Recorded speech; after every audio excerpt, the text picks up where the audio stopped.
I have a real bad habit of just buying every video game that even slightly looks interesting. Now, I consider myself to have pretty good taste in games. A lot of the ones that I have a good sense about end up being pretty enjoyable.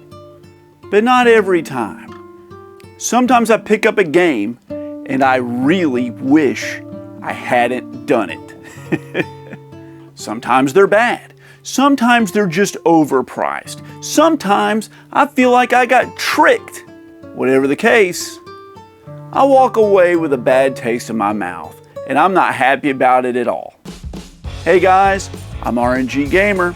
I play all my games randomly, and here are 7 more games I regret buying. This first game is a spin-off of like another series from a different console, and there's like a million of these games now, and I know that this game has a huge following, and I'm probably going to get some flack for even mentioning it in here, but I'm just going to tell you that this game was not for me, and I wish I hadn't bought the collector's edition for the first time I ever tried out a game in the series. And it's Atalier Rorona. Disclaimer, disclaimer, disclaimer. I'm not saying this is a bad game. I finished it. I beat the game. I'm just saying I regret paying like freaking $60 or whatever I paid for the collector's edition of this game before giving it a chance, because I wouldn't have paid $60 to play this game. I should have just bought the regular version. And then I wouldn't have felt so upset when it turned out I didn't like the game. So you play in the Atalier games not as an adventurer or an explorer, but rather as the shopkeeper who supplies the explorers in town. Yes, you're the one running the shop selling the healing herbs and the armor and the magic weapons, the place that the real adventurers come to for refuge when they need some better gear or just something to help them along their way. You go out, you kill low-level monsters to gain materials, you craft stuff together, you make healing potions, you stock your store. I did know that before going into this game. But what I did not know was that this game is on a perpetual timer. There's always some freaking event coming up. There's the Festival of Seasons, or there's like their version of Christmas or whatever, and the king is running a new freaking challenge to run through the dungeon or whatever, so everybody runs to town and you got to stock everything. I felt pressured the whole time. There's a literal calendar that goes day by day by day, and you're trying to meet a quota, and I can't stand doing that, especially not in a game that's focused around grinding for materials. This game felt stressful to me almost the entire time, and I don't like that. This is supposed to be a cozy game, and it wasn't at all. But paying $60 for a collector's edition just to give a game a chance on a whim was crazy, and I really regret that. I think you can pick this game up now for like $8. I love shoot 'em ups. It's my favorite genre of game, and one of the most beloved games in that genre is the Twin Bee series, and I freaking hate Twin Bee. So of course I bought the Twin Bee Portable Collection on the PSP. Now, I didn't know I hated Twin Bee when I imported this. I found out after the fact. The problem with Twin Bee is the freaking bell juggling mechanic. Now, I love the colorful cute-em-up style of the game. I like the general gameplay. I love the music. I like the way it looks. But I hate the power-up system. You shoot these clouds and these bells pop out. You have to keep shooting to rotate them through a series of colors. Then when it gets to the color of the power you need, you grab the bell. The problem is you have to shoot these bells 20 or 30 times to get them to rotate to the color you need them to be. And that takes a while. That can take like 20 seconds, 30 seconds. In the meantime, other bells have popped out. So you're juggling multiple bells. And what ends up happening is you accidentally shoot a bell that's on the color that you already need it to be while you're trying to juggle another bell. Or actually play the freaking game and shoot the enemies that are flying in and bombarding you from all directions. It's a freaking white knuckle, difficult shoot 'em up that also has a second layer of bell juggling built on top of it. You can't dodge the enemies appropriately because you gotta stay lined up with the bells you're juggling. You can't shoot the enemies that are beyond where the bells are because the bells block your shot. It is infuriating, and I hate that system. But what I hate more is what happened to me when I bought this freaking game. I've been looking at it for years and years and years, wanting to grab a copy, but it was pretty expensive. Well, lo and behold, a copy pops up on eBay. This is a Japanese import game, kind of hard to find. No buy it now, only in auction, and it was only at $30. But let me recount how I got royally freaking screwed. There's 20 minutes left in the auction. I'm the high bidder. I received that dreaded notification from eBay that I've been outbid. I bid it up. We get down to the last minute. The game's up to about 50 bucks. It's worth about 90. Okay, I'm willing to pay 90 for a clean copy of it. We're bidding back and forth, we're bidding back and forth, we're bidding back and forth. It gets up to 60, 70 bucks. This dude has been outbidding me by $1 or $2 each time. So I just think, you know what? I'll just jump it up. He's probably put in his high bid at like $85. I type in $121, thinking I'll overshoot him probably by $1. It'll probably jump up to like 96 bucks. Nope, dude had actually put in $120 as his max bid. I wanted $121. I paid $31, almost 30% over retail, and then had to pay shipping on top of it for a game that I don't like. A game that I found out I didn't want to play and regretted immensely having. And what makes matters better, 6 months later I walk into my local game store in Podunk Nowhere, Alabama. They had this game sitting in the case for 50 bucks. It's hard knowing you spent $71 over what a game really goes for, and that you ended up hating it. I learned my lesson though. That has never happened again. Now this next game I have not played. I'm not talking about the game's quality or anything around the developer. What I'm talking about are the business practices around this game. And it's Alwa's Awakening. And this is a modern game released on the Nintendo Entertainment System. This was manufactured and released by Retrobit. They do this a bunch. They re-release and put out these kind of like modern releases of old games on old systems. And I fully support that. And I supported them on this. I bought it. It was distributed by Limited Run Games. Sweet. Great. They throw it up on their website and I'm like, hey, a new 8-bit Metroidvania? Heck yeah, let me buy it. I waited months and months and months and months, as you often do with Limited Run Games, for this game to get shipped to me. And wouldn't you know that after several months of waiting for my 8-bit version to come out, this gets released on the PS4. This is the Alwa's collection that has Alwa's Awakening right there. It was 20 bucks on Amazon, brand new. It's still sealed. What the actual crap? It wasn't until almost a year after I ordered it that I received my NES copy of Alwa's Awakening. But that's not all.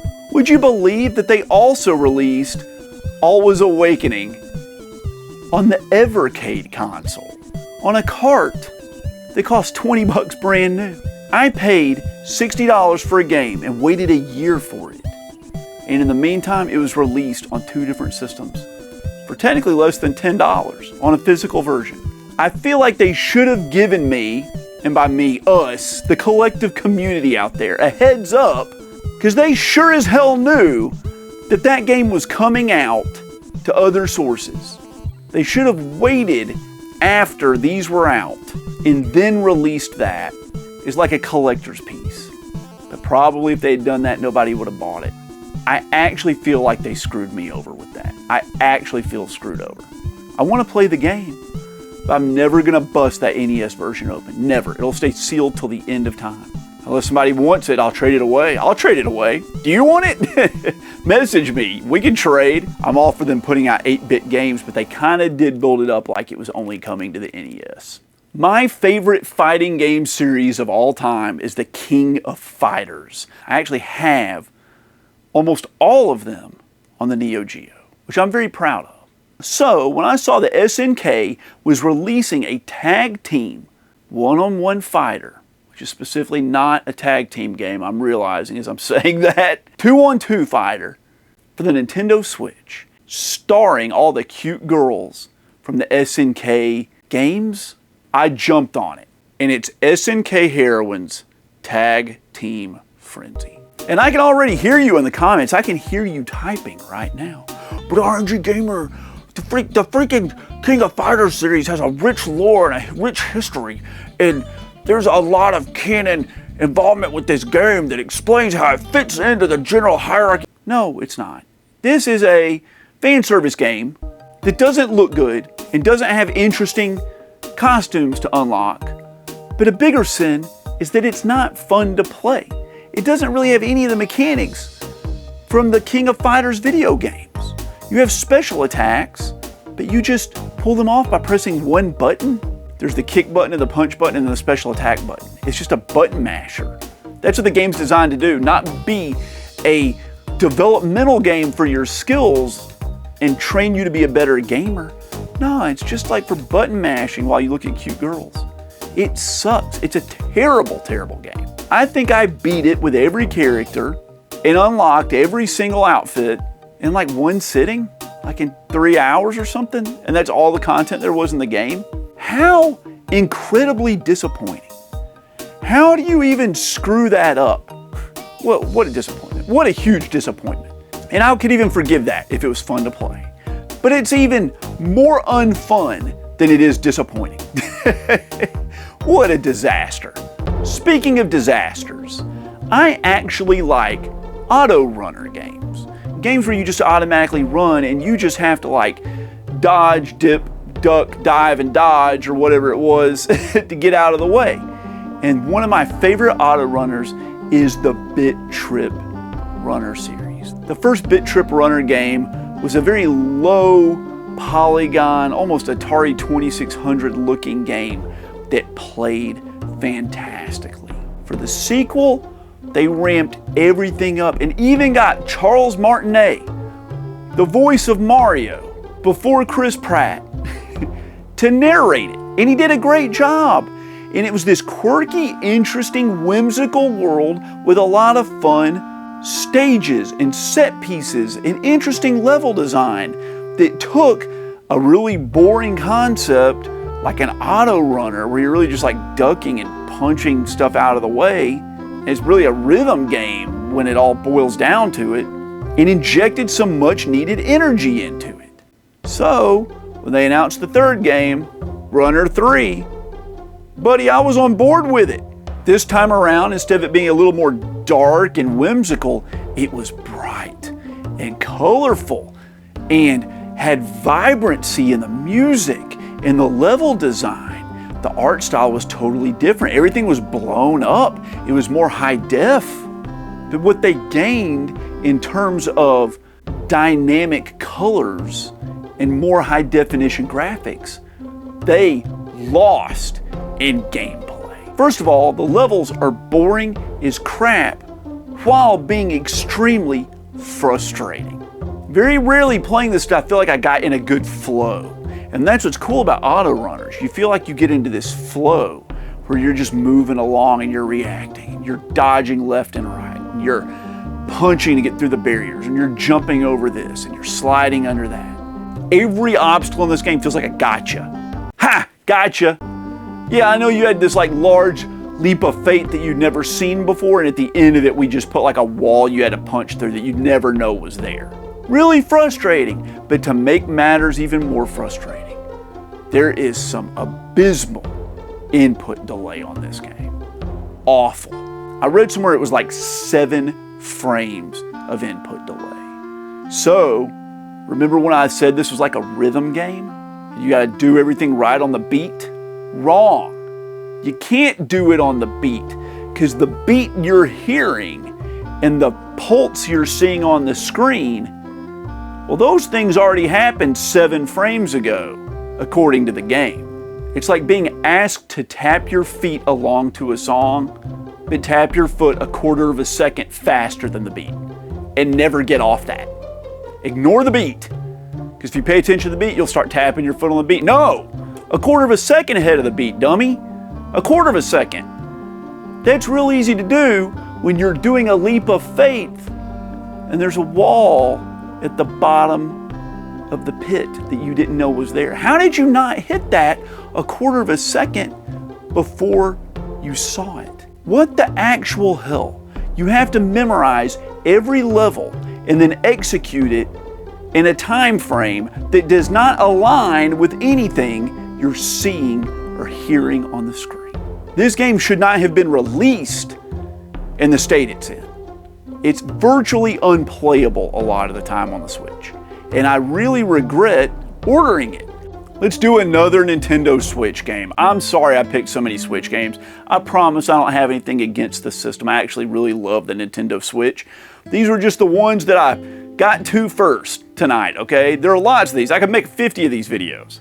Sorry, Nintendo Switch. I didn't mean to pick on you. I'm sorry. It was just your turn to get bullied tonight. This game is the sequel to a game on the Wii. And I think that that game is the best game on the Wii. It's my favorite game on the system. So when this released, I was sure I was going to love it.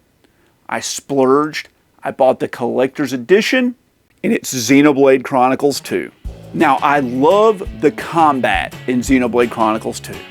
I love the combat in all the Xenoblade Chronicles games that I've played.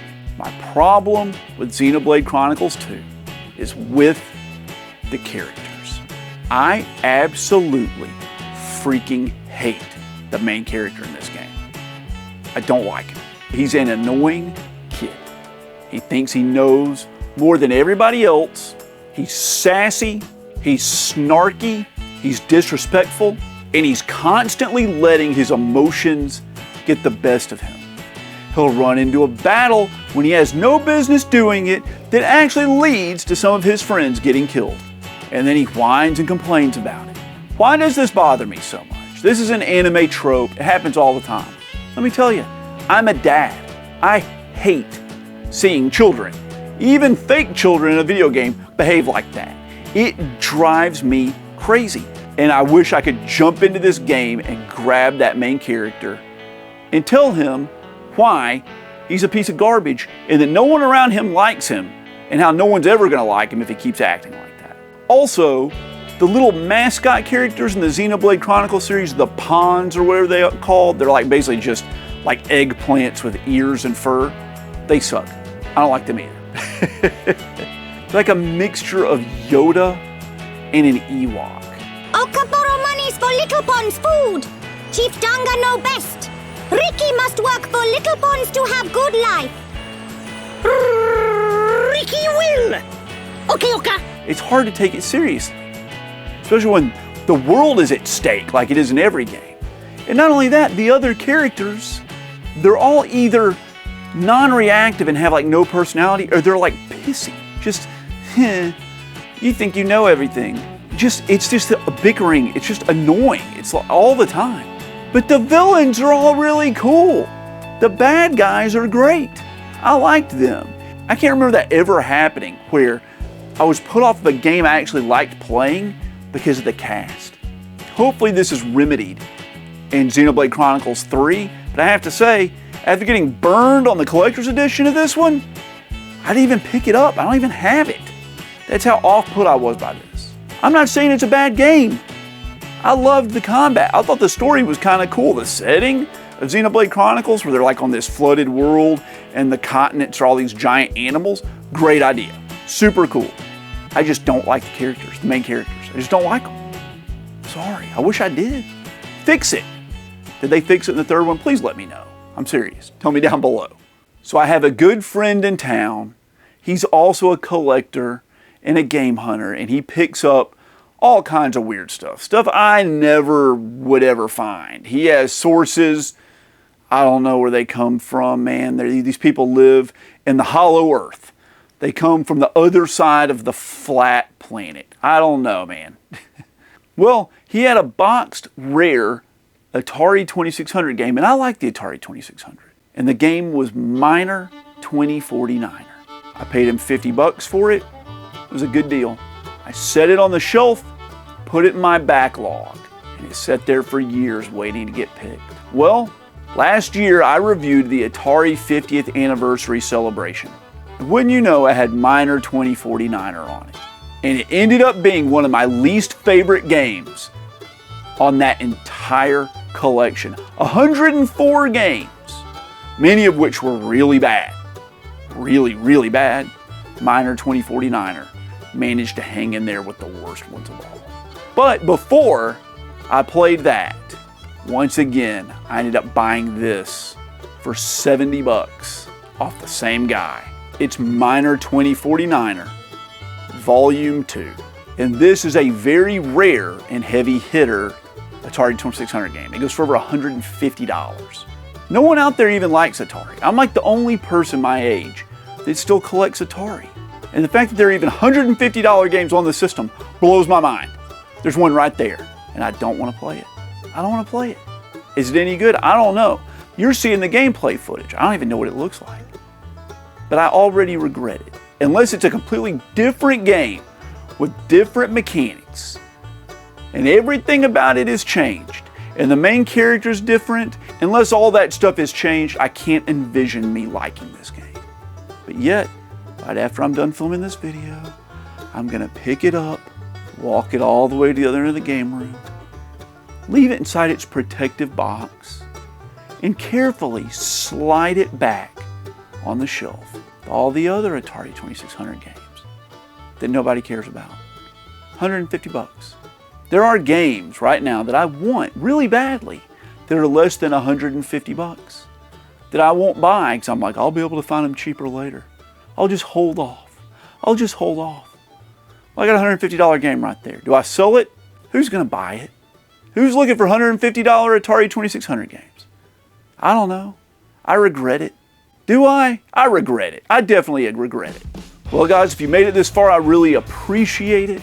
If you haven't already, please do that for me. Subscribe, leave me a comment, like the video. That's the best way to help me with the YouTube algorithm. Also, if you'd be so kind, go down to the description below. There's an Amazon affiliate link there. It won't save you any money, but if you use that link and order anything off Amazon, I get a little bit of money back to help with the channel. And while you're helping with the channel, why not consider becoming a channel member or a Patreon supporter? You can also find the links to those in the description down below. For as little as 99 cents a month, you get access to the videos early, you get access to member exclusive videos. There's a whole bunch of things you can do to help out with the channel and to benefit yourself. I appreciate each and every one of you that do it. You can see the channel members and Patreon supporters on the screen right now. Like I said, every dollar goes right back into this channel. Thank you so much, guys. If you want to see the first part of this series where I talk about some more games that I really regret buying, you can do that by clicking the video right over here. I'd appreciate that, and I'll catch you guys next time.